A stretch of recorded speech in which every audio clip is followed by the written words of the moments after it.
The following is a presentation of the Belly Up Sports Media Network.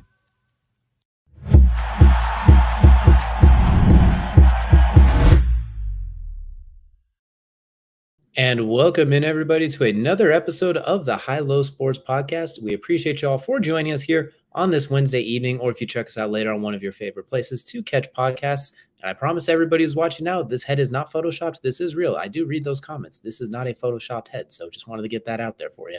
I watch those Tier Tuesday comments, but it is DJ, joined as always by my co-host Kelcey. And Kelcey, we're cruising through the NFL divisions right now. We're going to find out who's the king in the North.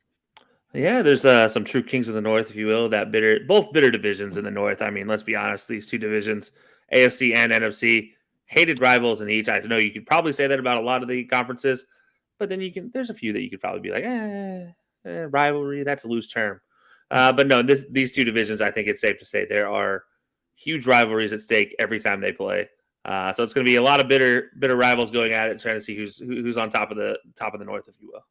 Absolutely. You got some of the oldest ones. You got some of the newest ones. You got some of the most one-sided ones. You got a little bit of everything in these, and we're going to get right into it today. So we're tackling the AFC and the NFC North today as well. So we got some fun divisions here, and you know what? I think we should start the NFC this week. We did AFC first last week. I think the NFC North should be this one this weekend.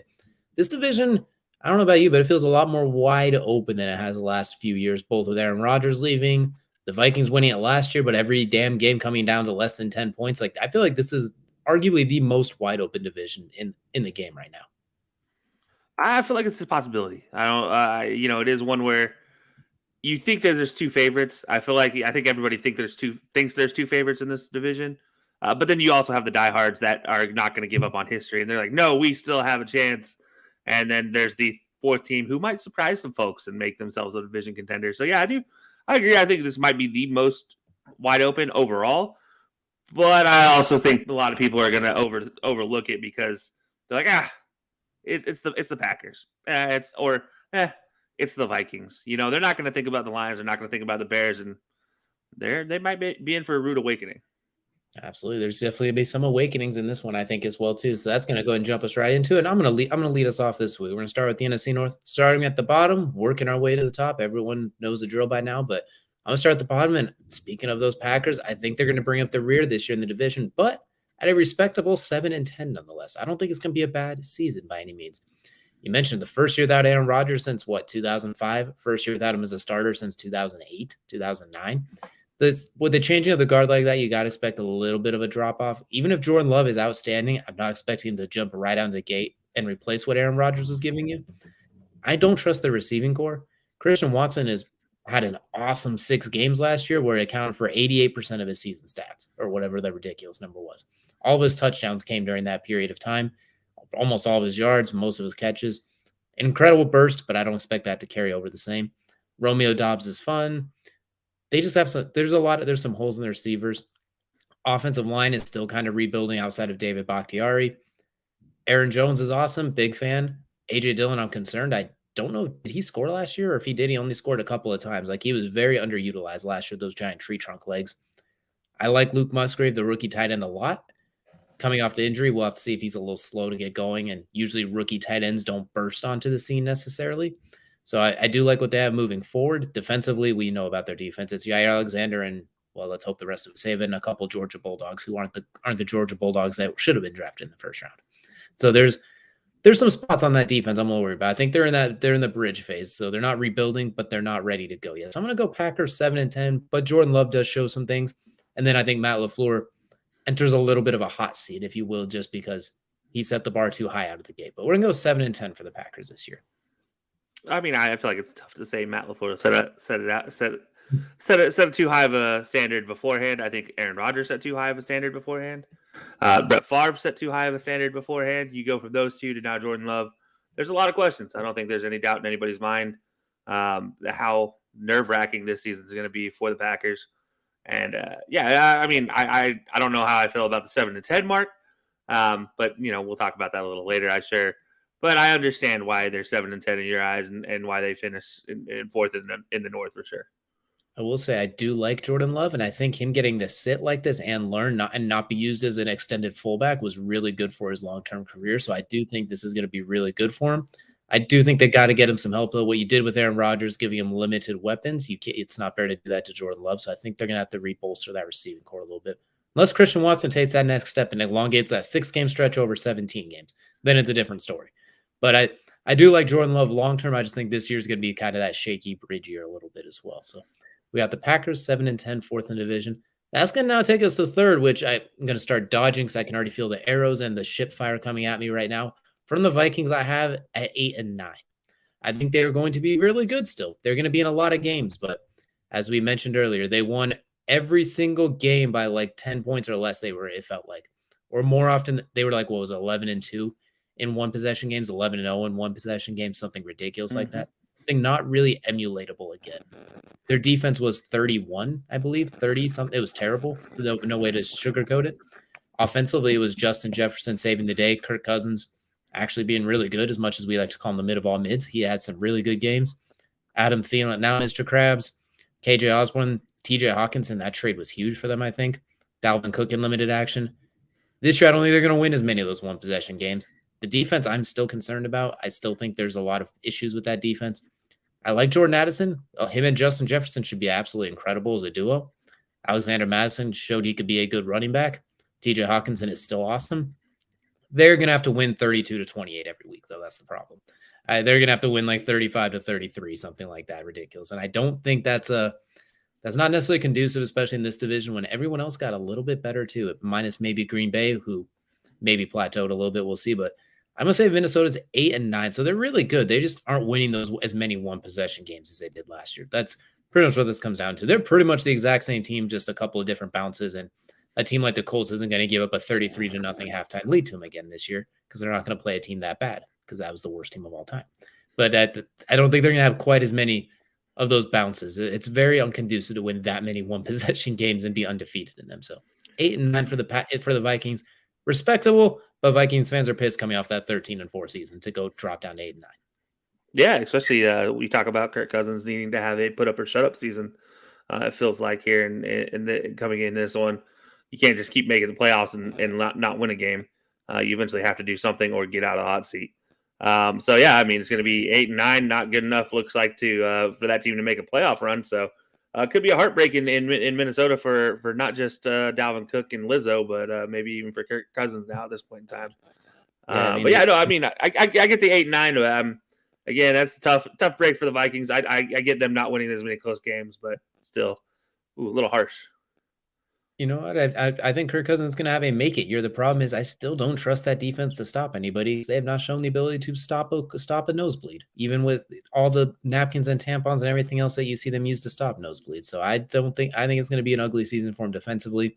I think Kirk Cousins for fantasy, Kirk Cousins is going to be a top 10 fantasy quarterback. I think Jordan Addison and Justin Jefferson is going to be dangerous, but you have to score every single possession. Then that's just good luck. That's how we'll leave that. I could be wrong, but that defense has to do a 180-degree twist, and they got to find a way to run the ball a little bit better, which they even struggled with Dalvin Cook last year sometimes, because that offensive line is also Swiss cheese. Those who saw the quarterback Netflix series, they saw Kirk Cousins, what he went through last year. My goodness, and he's only getting older and more broken. So we have the Vikings at 8-9, which is going to take us to second in the division. Also at 8-9, we have the Lions. So I have the Lions also going 8-9 here. They were really close. They could have been in the playoffs last year, and I think they're going to make a lot of noise this year still. Problem is, I think they're going to end up losing a lot of close games as well. They had so much they could have done to improve, and I don't think they necessarily utilized it as much as they could have, if that makes sense. You brought in David Montgomery to replace DeAndre Swift, who you gave away, basically. Okay. Then you drafted Jahmyr Gibbs with your first-round pick. Jahmyr Gibbs is a really good player, not really remotely close to what you needed on that team. You have an outstanding offensive line. Underrated Jared Goff at quarterback. He needs weapons, though. Jameson Williams is suspended for 6 games, I believe, which means through his first 23 games, he's going to have 1 catch. Granted, it was a bomb play, but you need more weapons outside of Amon-Ra St. Brown, who we both adore, and I think he's going to be a top 10 fantasy receiver, which I'm a big fan of Amon-Ra St. Brown. Tight ends, I like the Sam Laporta pick. I think he's someone worth drafting in fantasy, and I think Sam Laporta is going to be awesome. Problem is, I just don't know if they have enough weapons. I don't think they're going to catch as many people off guard this year. And in the same vein as the Vikings, that defense was 32 last year. I still remember the Seahawks scoring 45 on them or whatever it was pretty easily. Like they give up a lot of points pretty easily. They didn't do as much to improve that. I like Brian Branch, but I think they're going to be 8-9. There's going to be a lot of really close games. As you could tell by the records just through these first 3 teams, I have these teams beating the you-know-what out of each other. It's going to be really close. No one's going to, for example, I have 2-4, 3-3, 3-3, 4-2 for division records for the 4 teams. So it's not like anyone's running away with this. They're all going to beat the you-know-what out of each other. But I'm going to say the line's 8-9, but incredibly competitive, and the upward trajectory continues. Like, they're still on the right path. It's not like they're taking a huge step back. They're still climbing forward. I think that's kind of interesting. Again, I mean, I don't know. I'm don't get me wrong. I'm harsh on the Lions because they didn't do anything, but I do think they'll still be better than 8-9. Just given their record, just given their schedule. Their schedule is kind of easy. To be completely fair, they play the hardest division, but they also play the easiest division in football. And then they also still have the Packers in their division. So I do think there's opportunity for the Lions to here. I personally believe get higher than 8 wins, but I understand where you're coming from. They're going to beat up on each other. It's going to be a slaughter division, but we'll talk about it later. Well, there's almost a guaranteed chance they're going to start 0-1, unfortunately. That definitely doesn't help when you get to christen the season by jumping into Kansas City for opening night after they won a Super Bowl too. So it's a rough start out of the gate, but you know what? They open against the Buccaneers. The Lions, their first game is against the Chiefs. Oh no, sorry, never mind. I'm looking at the Viking schedule. Just kidding. Get out of here. All right. Yeah. Now, you know what? The battle of ships, that's a great way to start it as well, too. Baker Mayfield versus Kirk Cousins. That's just what everyone dreamed of. But that's going to take us now to number 1 in the division. I have the Chicago Bears at a whopping 9-8. No one's running away with this division, as I said. I think it's going to be incredibly competitive through and through. This is kind of similar to what I talked about last week. There's always a worst to first team every year. I think the Bears did a lot of really good things. They were at one point, 3-2, 3-3 last year early on before they gave up on the season. They had the talent to win games early on. Khalil Herbert, Roshan Johnson in the backfield is going to be very dynamic with Justin Fields. It is imperative that they got him somebody that can get open quickly, which is what DJ Moore can do. We saw it in the preseason game. You could throw him a screen and he'll take it 60. You have an offensive line a little bit now, bringing in Darnell Wright, drafting him out of Tennessee, plus some of the other smaller pieces they brought in, moving Tevin Jenkins to guard, which has been sensational for his career. Now he just gets to go eat people. Defensively, Tremaine Edmonds, TJ Edwards, they did a lot of really good things defensively. I think it's going to be last year, basically Justin Fields had to score 30 points running for his life. I think this year we're going to see a lot less of that. I think he's still going to make those dynamic plays, but we're going to see the passer Justin Fields that we were both high on coming out of Ohio State. He was one of the few Ohio State quarterbacks we kind of almost didn't include the fact that he went to Ohio State in his scouting. We were like, we weren't, well, he did go to OSU. We know how bad they feel. We're like, no, just get him in the NFL and get him someone to throw to. Now he's got someone to throw to and less Swiss cheese paper offensive line. Good offensive coordinator, good head coach that he's going to get the most out of that defense. And they still do got draft picks. They can honestly still make some moves if they want to lead up to it. Maybe a running back in Indianapolis who might be on the trade block. You never know. There's a lot of good things the Bears can do. So I'm going to give them 9-8 winning the division and probably the most competitive division we have. Not record-wise, they're all right there. I think this is going to come down to weeks 16 and 17. This is interesting. I'm looking at, and we'll talk a little bit more why it's interesting after I make my picks. But I like your list. I just have, I don't know. I have curiosities where they're getting all these losses from. Just that's tough. It's tough considering there's they are playing one of the easier divisions in football from the NFC North standpoint. Like they are playing the NFC South throughout the season. So it's tough for me that you're looking at it and I'm like, I just don't think the NFC South's that good personally. So I think those are some winnable games, and that's why I'm looking at these win-loss totals, and I'm kind of scratching my head out a little bit. I got to say, the NFC South. When we talk about that next week, I don't exactly have them lighting it up either. So I think there's going to be a lot of splits. I don't think anyone's going 4-0 against the NFC South, just like no one in the NFC South is going 4-0 against these guys. I think there's going to be a weird amount of splits, is what it ends up being. Like when we talk about all these teams are pretty much going to split, minus the Bears. I have 4-2 in the division. Against the NFC South, it'll basically be most of them will all be 2-2 as well.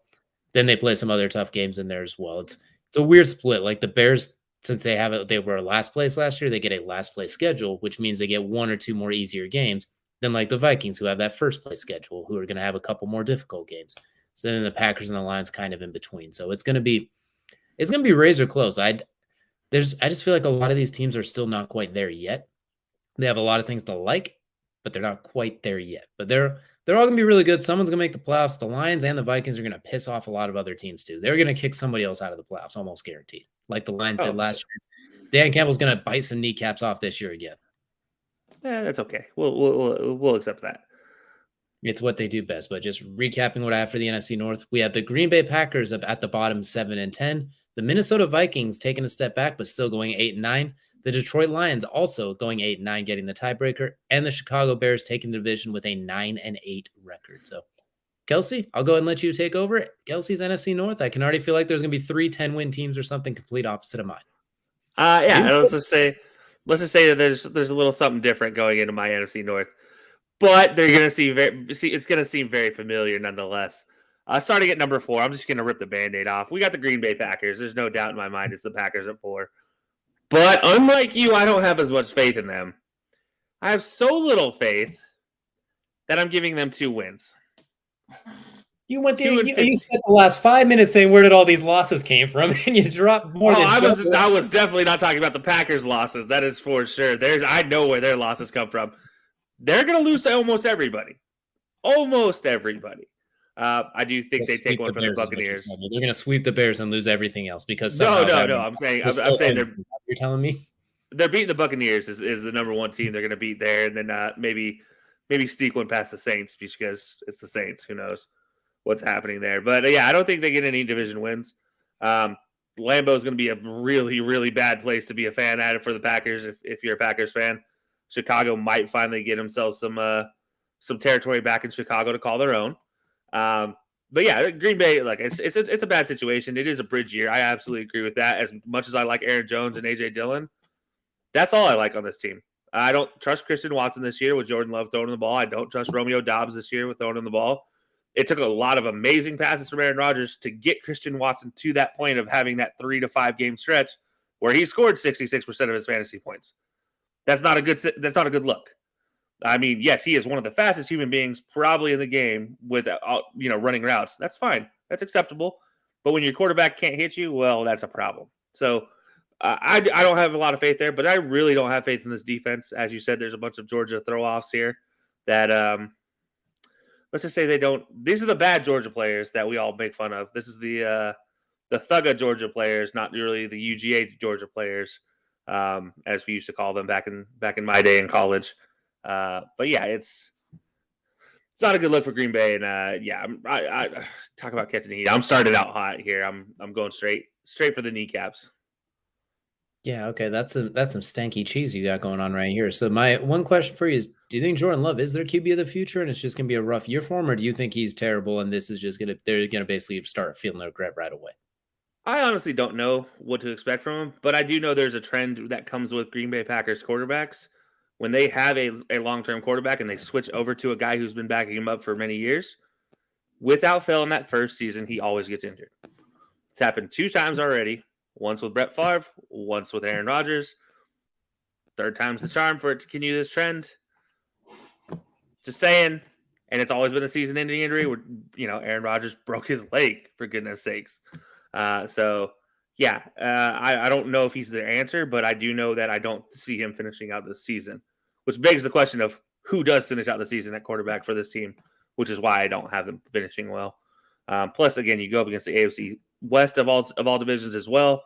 That's a murder house waiting to happen for any bridge team this year. That's just not a fun division to have on the schedule at all. So yeah, there we go. Green Bay Packers 2-15. I don't know if Jordan Love will be even finishing the season, let alone the quarterback for the future for the Packers. All right, sounds like it's going to be cottage cheese in Green Bay. All right, tough to follow that up, but all right, go right on ahead now with Mr. I don't know where all these losses are coming from. Let's see what you have at number 3. So going to the opposite end of the spectrum here, number 3. Like I said, we're going to see a lot of similarities, but there's going to be some major differences in these similarities. I have the Minnesota Vikings, and Lizzo could be celebrating here if Dalvin Cook was still on the team, that is. But this is going to be the Minnesota Vikings, and I have them finishing 11-6.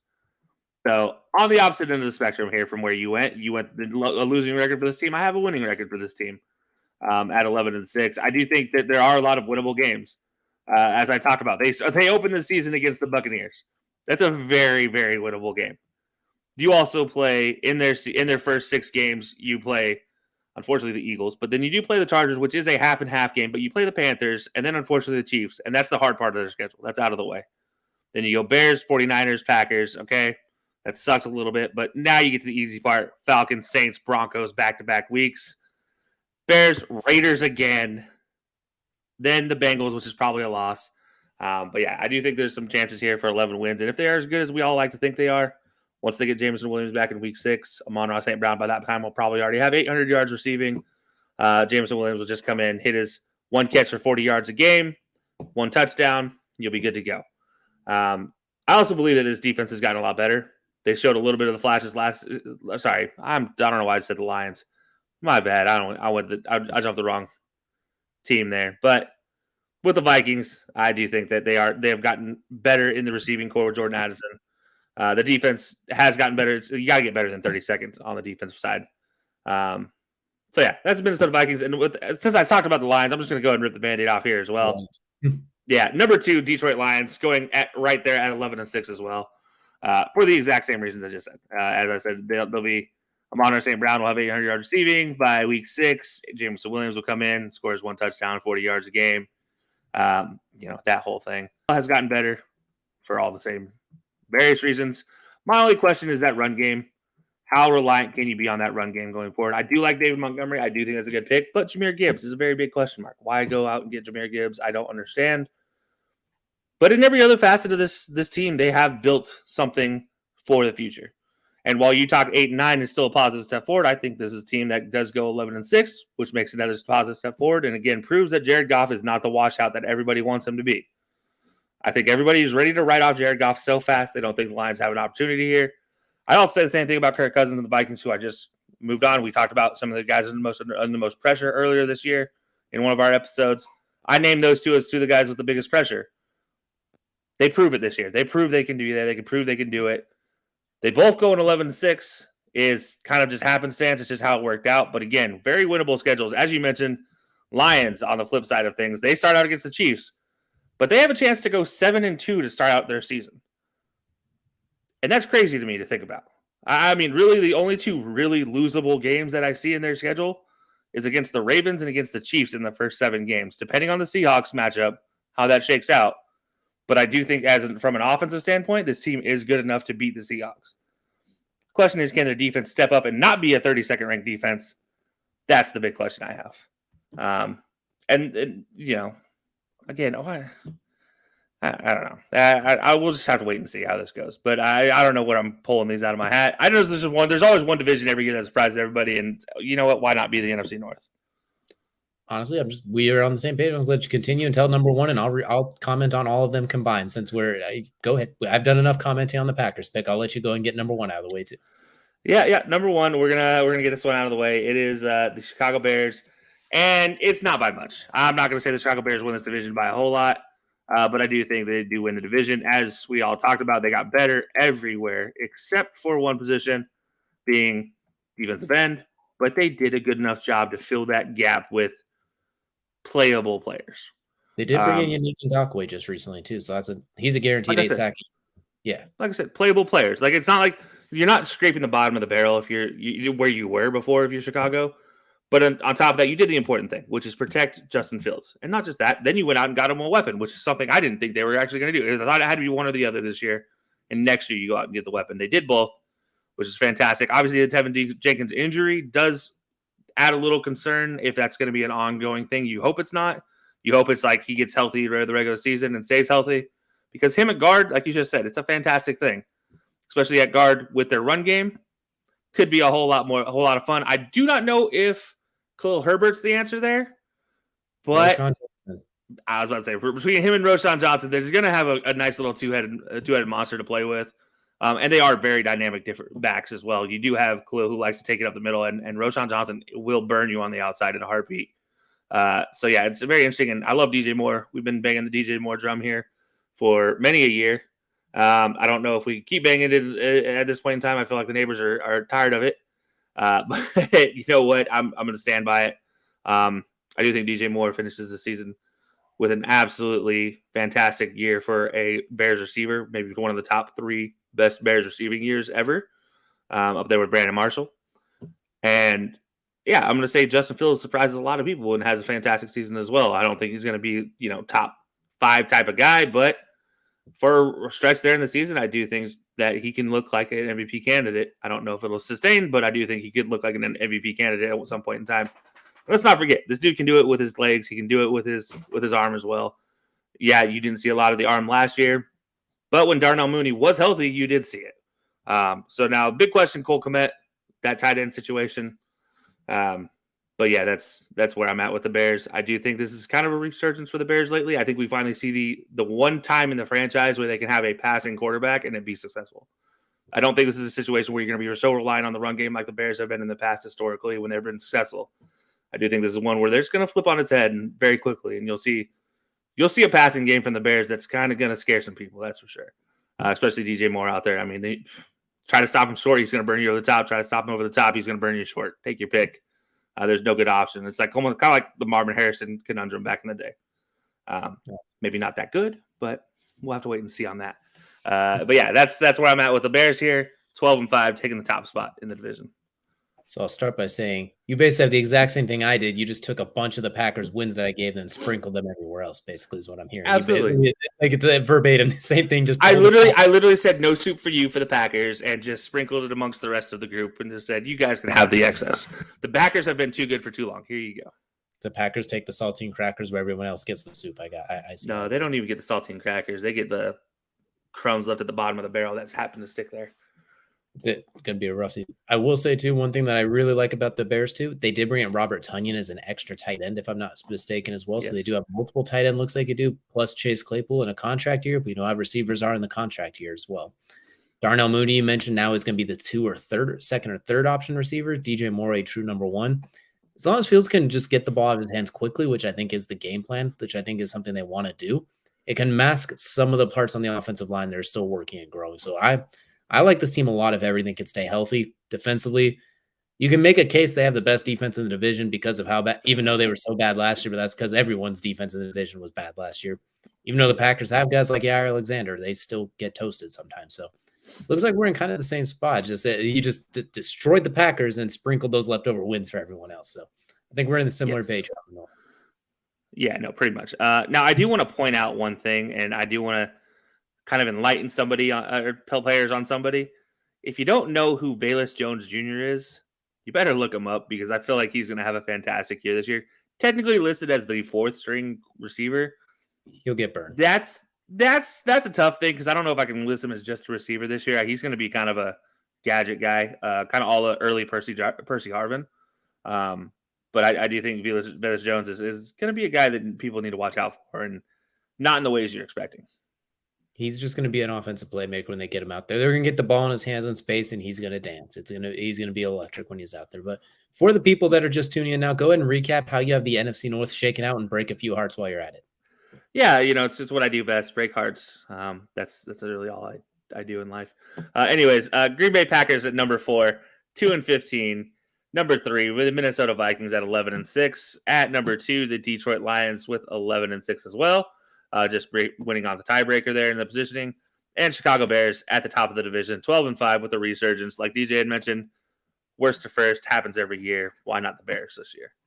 Absolutely. And that's going to now take us into the new part of it this year's breakdowns is where we have the fan vote. So we'll go and pop this one up. And for the fan vote, we got the Packers at 6-11, the Bears at 10-7, the Lions at 11-6, and the Vikings at 12-5 with 3 NFC North teams making the playoffs. But just like ours, the Packers pulling up the bottom of the barrel. So looks like the fan vote is in a similar spot to us as well, too. It's just a little bit of a shakeup at the top. But overall, it seems like they kind of have a similar idea with the seller. They have a little more faith in that 32nd ranked defense to improve. Not as much faith in Justin Fields as us, maybe. And we say that as they get a +7 on the win total as well. Yeah, 100%. Yeah, still a playoff team, still making it there, but finishing 3rd in the division. So, but I think we all feel. I think a lot of people feel the same about the Lions this year. I think they're hoping for a lot, which is kind of the one thing I'm worried about with the Lions. This is the first time people have been hoping for a lot with that team, and it really does feel like 20 years almost. Really, you can honestly go back to 2009. That's the last time they really had these high expectations, 2010 maybe, with Calvin and Stafford and Javid Best and Reggie Bush. Yeah, I mean that entire squad there. That was, I mean, tough team to try to count out, but it's been a long time coming. So you're concerned as a front runner how they perform. They've never been a favorite under Dan Campbell. How does that affect this team going forward? Not to mention the Jared Goff timeline has been an incredible year. The next year when there's expectations of poop, then after the poop, Super Bowl run, then dip, and then good.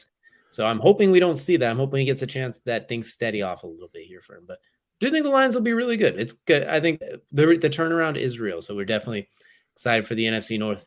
But now that's going to take us to arguably the most competitive division. And we got the AFC North now as well, which that used to be the black and blue division. Now you can make a case it's the quarterback division, while still also being the black and blue division as well, too. There's a lot going on in the AFC North here. All four teams, I think we can agree, are playoff caliber teams, give or take, on any given week. Like they could beat anyone at any given moment, and not just in the cliche form of any given Sunday. Yeah, I think there's a possibility that every team has a chance. I do worry about one of them specifically, but not as much as I worry about the Packers making the playoffs. Let's put it that way. So I do think there's a possibility that you could have a competitive division where maybe 4 teams make the playoff out of the AFC North, but that would have to require some other divisions to really suck it up. So it's going to be a tough sled for the top 2. I feel like top 2 make it probably. Most likely, yeah. Definitely not going to happen, but I think all 4 of these teams are going to piss off a lot of other teams too, and they're all going to be very competitive, which is going to take me to number 4 in the division. I have the Pittsburgh Steelers at 9-8. As you saw from our Tier Tuesdays with head coaches and Mike Tomlin, no losing seasons, and somehow that trend continues despite making absolutely no sense how they do it. I don't think they're a playoff team yet. Kenny Pickett still has some growing to do. George Pickens is outstanding. I just want to see if he takes like that next step to become even more of a freak. Deontay Johnson's going to get in the end zone this year. I hate that he didn't get a chance to get in there last year because he's awesome. The offensive line is still questionable. Like I still look at the offensive line, I get nervous. Najee Harris is incredibly talented, but you need to give him. He's not someone like Derrick Henry. He just kind of makes his own hole and barrels through. You got to give him a hole so he can run through it, then turn into Najee Harris.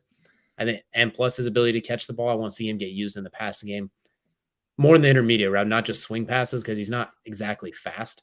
He's big and can get going, but he's not someone he's not dancing on people in the open field. He's not a short burst electric. He's short burst terrifying as far as power goes, then downhill speed at the end of it. So they need to find ways to get him momentum going, which I think they struggled a lot with last year, which is what I think hurt his yards per carry a lot. Defensively, we know how good they are. Cameron Hayward is just thick. TJ Watt is arguably the best edge in football. If not, he's in that conversation. Minka Fitzpatrick might be a top 3 safety in the game. Corners, they're at pretty decent, even bringing in Patrick Peterson now on top of it. Highsmith on the other edge, like they are just really good defensively, and they always will be under Mike Tomlin. They're going to beat a lot of teams that they should, and they'll even beat a couple teams that they shouldn't. But I think there's a little bit of a talent deficit overall, and I'm not sure. Kenny Pickett's the worst quarterback in this division on paper as of right now. So I'm going to have them at 9-8, still the winning record, but they just come up a little bit short here. I do think George Pickens is going to be awesome this year, though. I think he's going to have a mini breakout this year as that next Steelers. Where did this guy come from, receiver? And not just bullying corners in the running game. He's actually going to make receiver plays too. Yeah, I do think Kenny Pickens has that opportunity to absolutely bully a few guys, but you got to use him in the red zone, which historically the Steelers have not been a team that throws a lot in the red zone. I took a lot of audibles from Ben back in the day to even get passes in the end zone type of a situation. And there still wasn't that many historically. You're talking about a team that historically has a pretty good running back or a guy that can bowl over some people. But they still have that. Najee Harris can run over some people, as you mentioned, getting short bursts there. But yeah, you just got to use him in the red zone to take advantage of his skill set. But we'll see. We'll see how it goes with the Steelers. I'll have more to say about them in my picks for sure. And the 2 tight ends too, Darnell Washington and Pat Freiermuth, they got some bodies in the red zone. So if they can get in the red zone, should be easy for Kenny Pickett. It should be in theory, but we'll wait and see. But that's going to take me to 3rd in the division, and this one could go very much higher, or it could plummet so much worse. I'm going to go with the Cleveland Browns at 10-7. Obviously, it's an incredibly talented team. We all know that. Myles Garrett, copy and paste what we said about TJ Watt, arguably a top best edge in football, definitely a top 3. Secondary, Juan Thornhill coming in from the Chiefs. Denzel Ward, Greg Newsome, really good secondary. You bring in Zadarius Smith as the other edge, who with his ridiculous sized shoulder caps can be as dangerous as anyone off the edge. Linebackers, Jeremiah Owusu-Koramoah. When he's not getting caught in the run game, he's electric when he could just kind of flow to the ball. Offensive line, one of the better ones in the game, definitely top 10. You can make the case top 5. Nick Chubb, the best running back in the game, if not top 3, however you want to rank it, just 6 and 1 and half a dozen the other. Amari Cooper, top 3. Amari Cooper, your boy, still outstanding. Had his most career touchdowns last year with a rotating carousel of quarterbacks. David Njoku's awesome. Elijah Moore now coming over has been electric. Like, they have so many weapons. The question is what's going to happen with number 4 at quarterback. And that's where it gets a little bit weird. You're not going to get 2020 Deshaun most likely, because that was kind of the outlier of his career. That was a freakish outlier where they didn't win any games, but his stats were incredible. You're probably not going to get the last 6 games last year where he was pretty pedestrian. So we're kind of going back to 2017, 18, and 19 when I look at him, where you had DeAndre Hopkins, Will Fuller, and a similar cast of characters. Not quite as good of an offensive line or running game, probably an equal defense and similar receivers. So I'm going to kind of split the difference here. I'm going to put him at 10 and 7. Deshaun, despite everything, we'll just leave it at that, has a lot of talent and a lot of weapons. And Stefanski, I think he knows ball, but when you've had Baker Mayfield, Jacoby Brissett, and the rotating carousel thing going at quarterback, it's been tough. He hasn't got a chance to fully utilize it. So I think they're going to be 10 and 7. They're going to be very good. They're going to win some games they should win. They'll lose some that they should win too. I think it's going to be a weird conflict using Deshaun and Nick Chubb bouncing off of each other, especially in that middle part of the season when you're not surprising people early on. Like, because normally when Stefanski's had his guys, it's been like Kirk Cousins, Baker, where it's clearly you're playing off the run game. It's clearly established. This one, do you almost try and use Deshaun Watson and play Nick Chubb off at him? Like, the downside of having an elite running back and a potentially elite quarterback is what comes first, the chicken or the egg. And I think that'll make some interesting conflicts as well. So I'm going to put them at 10 and 7. But if everything clicks, they could very easily win 13 games. It could very much not click, and they can lose 13 games at the same time. This is the most volatile team as far as where they go up or down, not named the Dallas Cowboys, arguably, and honestly, even more so than the Cowboys. So I'm going to split them at 10 and 7. Very good team in the playoff hunt. We'll talk about in our playoff episode if they make it or not, but they'll be in the thick of it. Interesting. I got to ask, how weird does it feel to say that 2 of the best defensive players in today's game are on the 2 teams at the bottom of this division? Does that feel weird to say? Weirdly enough, when we talk about the 2 quarterbacks at the top of the division, not as much. But when you think about it, it's kind of interesting when you look at that as well. And if we go by my NFC East prediction, arguably the next best edge in that category is also at the bottom of the division. But as you can tell, it's a quarterback-driven league, and the next best thing is hitting the quarterback. But when you have the other 2 quarterbacks in this division are both, we'd say, top 5, worst case scenario, top 7. I think that counters a lot of it as well. But it is kind of interesting when you have the 2 premier defensive edge rushers, not named Micah Parsons or Nick Bosa. And right now they're sitting at the bottom of the division. Yet the bottom of the division is 9 and 8 and 10 and 7. Yeah, I mean they're still winning records, so not too bad. Like, I just find that odd that we're that they're down there at the bottom, and it's like maybe focus on a little bit more defense, not just your superstars. Just throwing it out. That being said, too, both of these teams could very easily, like I said with the Browns, they could very easily be at the top of this division real quick, fast, in a hurry. They can get their first division title in since they came back history at this point very easily. They have the talent to do it. It's like it's trimming a bomb, or it's like manscaping at this point. One slight nick and everything is a problem. And I'm worried if they have to worry that they might have to look into that. So the Browns, I'm going to consider them manscaping. That's what they are right now. Could be clean as a whistle, could be a problem. But anyway, enough talking about Browns and balls. We're now going to move on to number 2 in the division. We're going to go with the Baltimore Ravens. I have them going 11 and 6. I think the Todd Monken offense with Lamar Jackson actually having receivers now too. Zay Flowers, Odell, healthy Rashad Bateman, J.K. Dobbins, Snow Cone coming back as well. Mark Andrews, a good offensive line, and a really good and talented defense when healthy.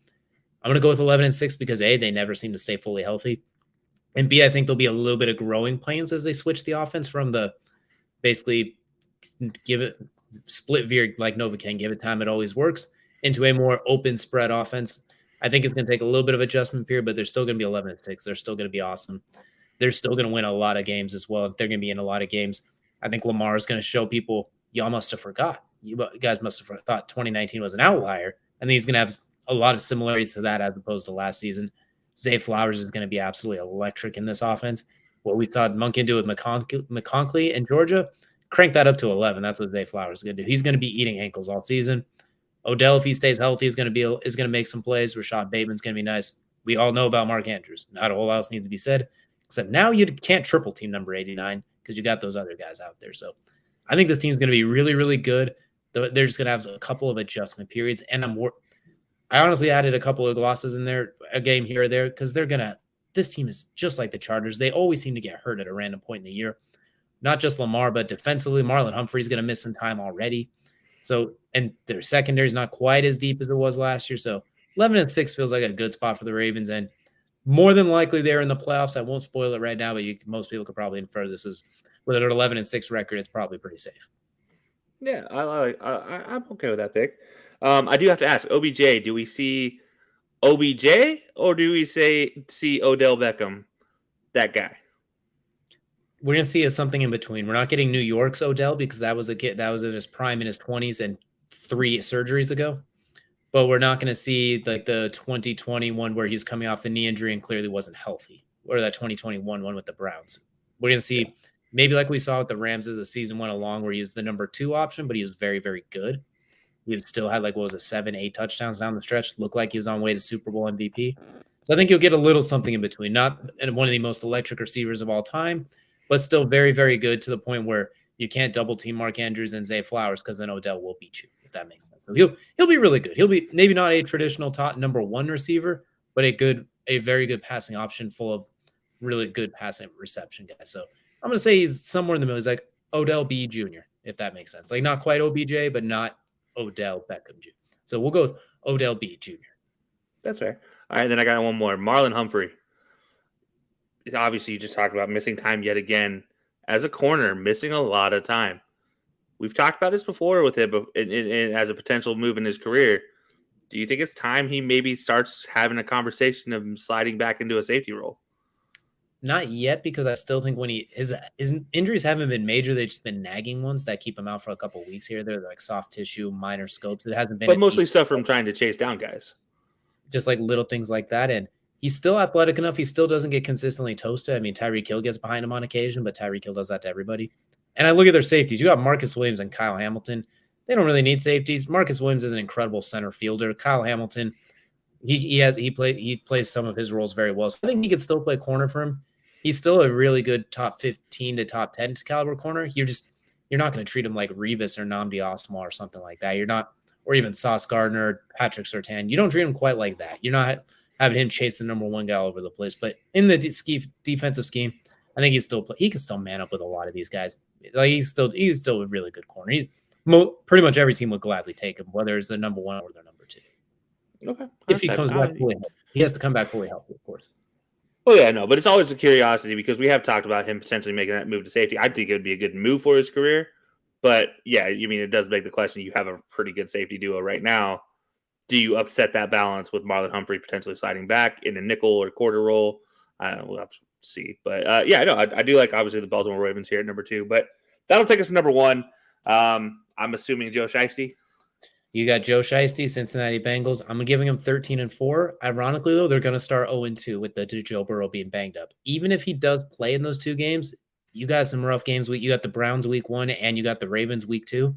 So I think with Joe Burrow coming off the injury, not getting a lot of time, it'll be similar to last year when he had the surgery. They went 0-2 to start the year again, losing to the Steelers and the Cowboys. So I think just not having that time to practice, even if he plays in those games, I don't think he'll be 100%. So we're going to have him 13-4. But they are going to start 0-2. So after that, Joe Shiesty and Jamar Chase, and then we're going to go on a bit of a 13-2 tear, if you will. I think they're going to get cooking. This is their best window to go on a Super Bowl run. It feels like when you have Jamar Chase, Joe Burrow, T. Higgins all on rookie deals, Joe Mixon on a pay cut. You brought in Orlando Brown for a ridiculous amount of money to where you have like 6 starting offensive linemen for when one inevitably goes down, you have an extra one. Defensively, losing Jesse Bates hurts. You lost both your starting safeties. But I do think they did draft for that with guys like Dax and Hill. So I think they'll be able to roll into that a little bit. So I think this is kind of their window, and I think they're going to play like that. Like this is arguably their best window before players might have to leave, if you will. So I'm going to say 13-4. They're going to go 0-2 to start out of the gate, but then they're going to go on a bit of a run. So still think the Bengals is still their divisional lose. You have the second best quarterback in the game, second best receiver in the game, arguably the second best number 2 receiver in the game. Like there's a lot of things they are really, really good at nonetheless. maybe even the best number 3 receiver out of the group. Yeah, it's very debatable as well too. So they got a lot to like in there for sure. So I'm going to go and say the Bengals still take the division, even though it's going to start a little shaky. But I think down the stretch they'll find a way to get it go. They'll find a way to take care of it. And yes, both dogs getting shout outs here. Exactly. Thanks, They always Mom. fruit on us. But real quickly, I'll go ahead and recap my AFC North predictions. At number 4, I got the Steelers at 9-8. At 3, I got the Browns at 10-7. Number 2, I got the Baltimore Ravens at 11-6. And taking the top, I have the Cincinnati Bengals going 13-4 to capture the AFC North for a third year in a row. All right. Well, we'll see what I can pull off here, but if it's anything like last time. Yeah, you never know. We might be getting a little wild and crazy here. Or alternatively, maybe not. Maybe we're just going to keep this nice and boring and simple. And when has that ever been me? That's the question I begged at. I have to ask. So. All right, here's the 2-15 again. I'm bracing myself for it now. No, we're not going 2-15 to start this one out. I'm a little bit more friendly to the AFC North because, as you mentioned, there's a lot of good teams here. Probably the toughest top to bottom team wise. So I'm going to start at the bottom, number 4. I'm right there with you. I'm thinking the Pittsburgh Steelers is the team at the bottom, but unlike you, this is the first losing season in Mike Tomlin's career. I have them finishing 7-10 for the Pittsburgh Steelers, unable to get that last W to get over that hump, or at least to get to 8-9. I'm trying to get there. So 2 games below the threshold for a win for the Pittsburgh Steelers. I do like Kenny Pickett, but again, I said it last year. I said it in the draft. What's the big hole for this Pittsburgh Steelers team? Offensive line. Continues to be their offensive line. And as fantastic of an idea as bringing in Patrick Peterson is, you already had a 40-year-old corner out there that was just doing the same thing that Patrick Peterson's going to do, which is just take up space. You have some guys, you have some young guys you could use there. They decide not to use them. You have some guys in free agency you can go get at corner, decide not to go get them. And yet you're still just going to rely on TJ Watt to go out there and get a sack within 2 seconds, 3 seconds from the snap to try to avoid the pressure going on your defense, which when healthy, he can do. Cam Hayward, when healthy, can also help add pressure up the middle. And when they do add pressure, they have Minka at the top of the whole defense to just be like, all right, I got this. But teams are figuring it out. Teams are starting to slant their line, move their quarterback out of the pocket, away from TJ, away from Cam Hayward, because they figured it out. A double team chip to Cam Hayward, slide him to the right side of the line at that chip, and well, guess what? You can move your quarterback left, and you're good to go at that point in time. They don't have the Bud Dupree threat that they had 2 years ago. That made them so deadly from that pass rush situation. They don't have. I don't see it on their roster. Maybe they do, and they're just hiding it from everybody. But then on the offensive side, you talked about Najee Harris. They're not using Najee Harris to his best of his abilities. Deontay Johnson not getting in the end zone last year was a crime. George Pickens, he's a freak, so I don't want to insult him at all. I'm slightly afraid of him a little bit, if we're being fair. Actually, no, I'm just kidding. I do think he's a talented player again, but again, not using your player to his best advantages. And I've preached this 1,001 times about Mike Tomlin. X's and O's is not his thing. Jims and Joe's, that's his thing. But X's and O's is not it. And you see that a lot in the way this team has performed the last couple of years. It's just gone downhill more and more. And I think this is finally the season where we get to the point where he doesn't get a win. He doesn't get a winning record. And it's going to be a tragic break of a streak. But every streak is meant to be broken. And I think this is one. The time has come. I might be wrong. Again, this might be a Steelers team that can put it all together and fool me once. And play that offensive line played at times last year like it was really good. They can do that all season. Maybe I'll shut up about it for once. But I don't think it's happening. Sorry to all our friends over there in the Steelers tailgates. But, it's just not going to be a fun season to be a Steeler. I will say if their offensive line could get like 1% better and Kenny Pickett could take like that next step, I like Joey Porter Jr. too. I want to see him translate well. There is a path for them to be really good, but when you're in the AFC North, it's a tough. There's a lot on that path. It's not smooth sailing. It's not a yellow brick road with pine cones and sunflowers. Like there's some demons on this path. So they got a long ways to go forward. So 7-10 is very, very possible. Do you ever play that video game on your phone or maybe on a desktop where you have a pipe here and you have a pipe up here and you have to figure out a way to connect them? Mhm. Yeah. So that's kind of where they're at. This is their pathway. This is where they need to get to. You got to get in connection, except for the problem is in between here, it's explosives. It's bombs. There's just constant bombs. You have to figure out the route to get there without touching on an explosive. Can you do it? Yes, it's possible. Is it likely? No. You got dinosaurs like Myles Garrett in between. Good luck. Yeah, you have Myles Garrett. They play the Niners as well, so you have Bosa involved in this as well. So yeah, it's not a pretty schedule for the Steelers at all. Also, you have the Titans you have to go deal with. You have the Jaguars who have a resurgent line. I mean, heck, you even have to deal with the Rams for some reason, which I'm not so concerned about, but. You never know. Who knows? Maybe they'll surprise me and they'll be a concern. You have the Seahawks you have to worry about. You have the Colts you have to worry about. You have the Patriots you have to worry about. At this point in time, I'm just saying they have to worry about everything because eventually they'll worry about it all correctly and it'll be successful. But yeah, no. Anyway, Steelers 7-10. I'm getting off track here, so we're just gonna go with that and call it swell, which will take us to number 3. And just like you, I have the Cleveland Browns here at number 3. But unlike you, I'm not as friendly about the Cleveland Browns. But I wasn't that unfriendly either. I was very dude wiped-esque to them. Made the ugly brown uniforms just look a little better with the white helmet. Made them 9-8 for the season. Not terrible, not great. It's a winning record. The reason why I have him in the middle, it's very simple. Kevin Stefanski. I don't know how good of a coach he really is. Yes, you got to the playoffs with Baker. But did you get to the playoffs in spite of yourself? Because we've seen your coaching abilities the last 2 years, and they're not great, if we're being honest. Why you're out here when you need a short yardage situation and you take off Nick Chubb, who is one of the best short yardage running backs, and put in Kareem Hunt or Dearness Johnson, I'll never understand. Why your best pass rusher is Myles Garrett, and when healthy, you take him off the field in a 3rd and long situation for your opponent to complete a 17-yard pass to get a first down, I will not understand. So there's situations where, yes, I know he's not in control of everything. I know he's an offensive guy. He's controlling the offense. I get it. But when you have all the weapons you have on offense and you're not winning games, or you're winning 13-3 or 17-14, you're not even hitting 20 points, makes me question your offense.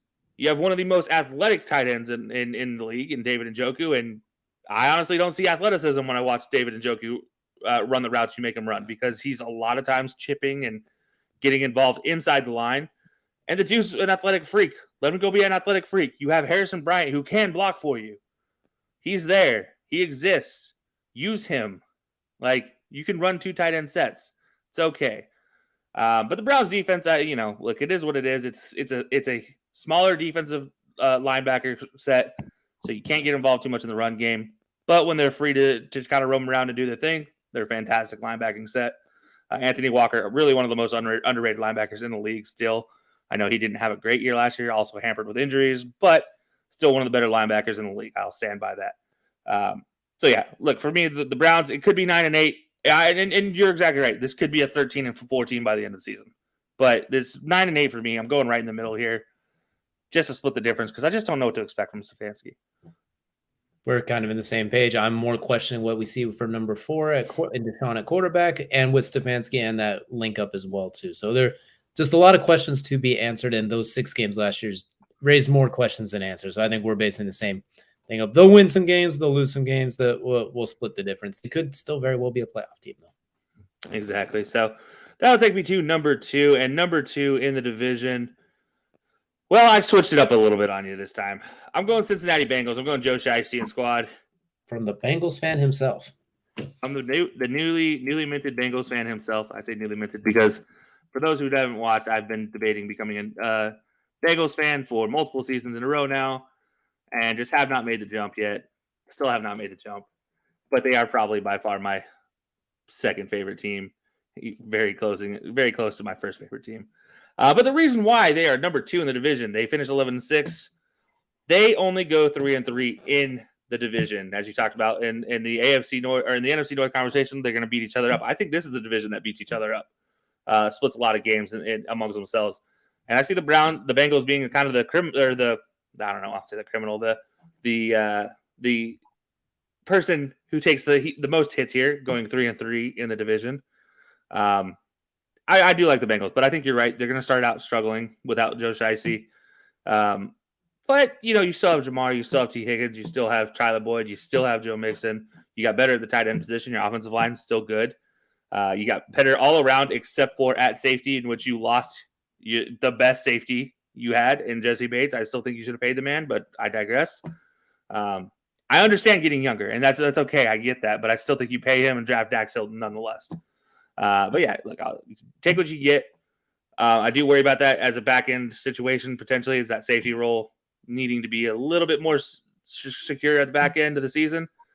But I think Dax will grow into that position, be able to be successful down the road, and by the time playoffs roll around, he'll be a good fit there. So yeah, I'm gonna go Cincinnati Bengals 11-6 at number 2 in the division, which, well, that'll take us to number 1. I'm just gonna go get it out of the way. That's right. I'm talking the B-more Ravens, the Baltimore Ravens. Yeah, I mean, look, Lamar, he's healthy. He has a point to prove. Tyler Huntley is a Pro Bowler, and Lamar is not standing for that. His backup will not be the only Pro Bowler in that quarterback room. I guarantee you that. Lamar Jackson, and I do have them finishing 11-6 as well. As I said, the Bengals taking the hit for the division wins. Baltimore going 5-1 in the division takes the nod there. But Lamar, I think Lamar is a fantastic option here. You talked about that new offense. The one thing that he ran in college that was successful was a spread offense. And guess what? This is going to be. This is going to be his exact offense from college moved to the NFL. So you're telling me a guy who won a Heisman, potentially could have won 2 Heismans had they actually played him in every game, is now playing in his best fit of an offense all around. While all my worries about Kevin Stefanski and Deshaun Watson and that fit for Cleveland, I have 0 issues with the Ravens right now. And I've talked about this before. If you have a God-given talent at quarterback in Lamar Jackson, who is, yes, he can run, but he also does throw very well. Now you build an offense that fits his skill set perfectly. You can't ask for a better situation. This is the one thing in the pro coaches I've always done that bothered me was they would never fit the talent around them. They'd always stick to their system because evidently that's supposed to be what you do in the pros. So screw that. You know what? They're doing the right thing in Baltimore. Make the offense work around the guy you just paid, the guy who got you, who has gotten you to the most powerful position you've been in since your last Super Bowl, since Ray Lewis was running this team along with Jamal Lewis on the offense. By the way, he didn't have a good quarterback at that point in time either. Trent Dilfer, shut up. I don't. He was. Joe Flacco won a Super Bowl now with Ray Lewis. I don't count Joe Flacco. He doesn't exist in my eyes. He probably doesn't exist in many Ravens fans' eyes either. But yeah, no, I think Lamar and this team is just very good. The defensive situation with, as we talked about with the injuries, is gonna raise some questions. But I do think they stay healthy most of the year. And I mean, say what you will, but you have 8 guys on this field at one time that could be a linebacker. And that's including basically all of the defensive line, Marlon Humphrey and Kyle Hamilton. They can all play linebacker if you really need them to. So you have a bunch of fast guys that like to fly around the field and hit people. I'm not concerned in a division where they like to run the ball. I'm not concerned in a division where they like to throw the ball. I'm not concerned very much at all. I think they're athletic enough to get there. So yeah, give me the Baltimore Ravens 11-6 winning this division and a tough sledding season. Let me just ask one question off of that. Do you think Lamar plays all 17 games? No, I think he plays 15 out of 17. I do think they hold him out of 1 just because of maybe a potential nagging injury. I do think at one point in time he has an ankle thing that always pops up. Historically, he's really only ever played 14 or 15 total games except for his MVP season. So, I mean, and even that, he almost missed a game because of a nagging ankle injury. So technically, he sat out 1 game in that since they locked up the number 1 seed too. So I guess in theory, he did miss a game, just not. Yeah, I do think that's the same situation. I think 11-6 is this, like they know they have it wrapped up, so they're just like, all right, Lamar, take a break. Like we don't care if we lose this game. We have Pro Bowler Tyler Huntley behind you. You're fine.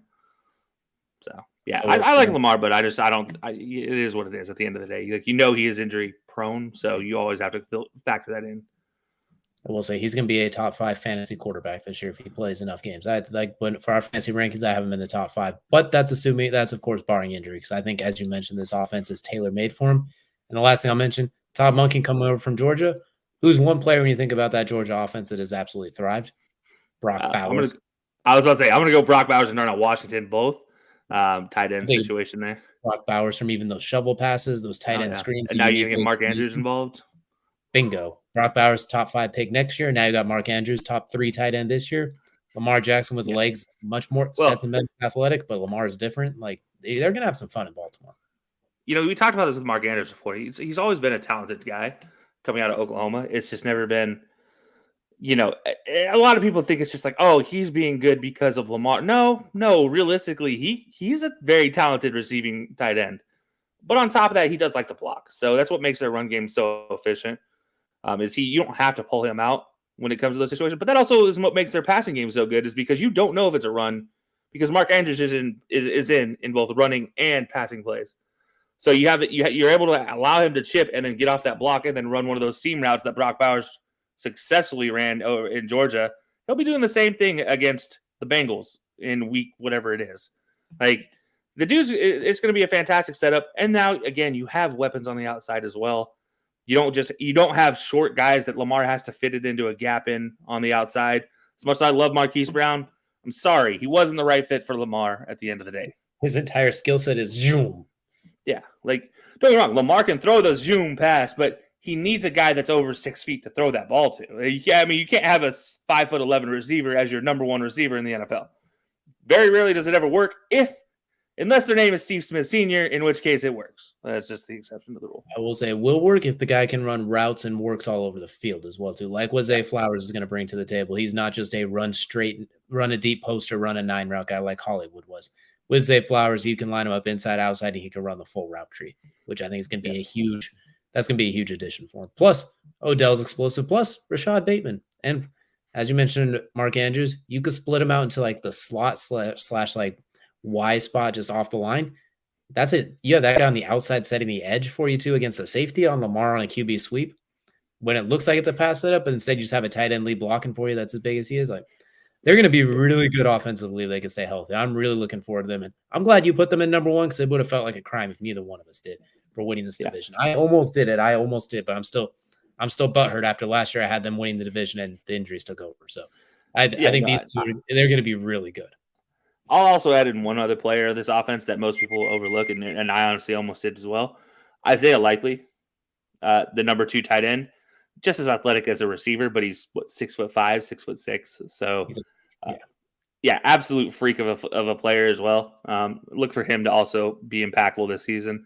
Unfortunately, we'll probably take some touches away from somebody like Mark Andrews, Zay Flowers, but he's going to be advantageous for Baltimore Ravens fans for sure. Absolutely. So real quickly for the people who's tuning in, go ahead and recap what you have for the AFC North. Yeah, so number 4, the AFC North, I've got Pittsburgh Steelers finishing out bottom of the barrel, 7-10. Mike Tomlin finally having a losing season. The Cleveland Browns finishing number 3, 9-8, could shoot up, could go down. We'll have to wait and see how that offense meshes together with the full season. Number 2, Cincinnati Bengals, 11-6, tough start to the season. They'll figure it out just like they always do under Joe Burrow. And at number 1, the Baltimore Ravens at 11-6 as well, winning off of the divisional tiebreaker. And Lamar is going to look fantastic for this new season with a new offense. And Mark Andrews is still going to dominate. And real quickly, taking a look at the fan vote right now as well, too. We got the Steelers at the bottom at 9-8. The Browns winning the tiebreaker over them at 9-8 as well. The Ravens with a 13-4 record, but still second in the division. And Kelcey, Cincinnati Bengals at 15-2, taking the division in the AFC North from the fan vote. So looks like we're all kind of in a similar train of thought here as well, too. And it looks like the AFC North is going to be really, really competitive this year. Just like the NFC North, minus your thought of the Packers. But otherwise, it looks like we got awfully competitive battle for the Kings in the North. Somebody has to have the number 1 overall pick is all I got to say. Damn, if you take Caleb Williams, you take a stake with Jordan Love, do you trade for a King's ransom? That would be fun if they pulled that off. But we're not done yet, because who says they do have the number 1 pick? So we still have another set of divisions to go through. We got the AFC and the NFC South to deal with next week's arguably the two of the worst divisions, depending on paper. So those will be the last of our division recaps before we go into our playoff and awards, which will be just in time for NFL kickoff Thursday. So we appreciate you all for joining us here to talk about the AFC and the NFC North. If you haven't yet, go check out our Tier Tuesdays, our most recent one where we talk about NFL head coaches. You definitely don't want to miss that one. Some interesting spots in there, but that'll be all for us this week. We will see you all again next time.